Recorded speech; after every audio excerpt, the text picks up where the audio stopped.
l'origine du projet, ça venait d'un constat sur la pression immobilière de Lille, où on voit bien qu'on finit par vendre la maison de la grand-mère, et puis c'est acheté par des résidences secondaires qui vont avoir tendance à construire dans le verger et donc à supprimer des vieilles variétés de pommiers ou de pruniers.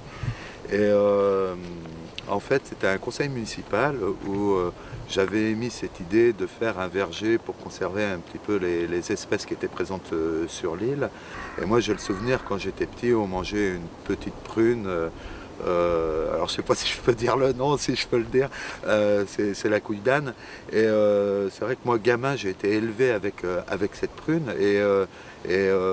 Bon, on a vendu la maison de mon grand-père, j'étais gamin, donc on a pu cette prune. Et je pense que tous les gamins de l'Île-Dieu ont été élevés à cette prune.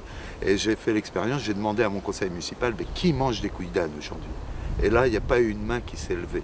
Et j'ai dit, vous ne croyez pas qu'il y a urgence à faire quelque chose? On a mis une clôture aussi pour protéger un petit peu le verger, mais peut-être à terme que la clôture va s'avérer efficace, parce que si on veut que les enfants viennent prendre des pommes dans les pommiers, c'est toujours mieux d'avoir une clôture pour donner envie et de passer la main par-dessus la clôture et attraper le fruit un peu comme on cueille la pomme du voisin.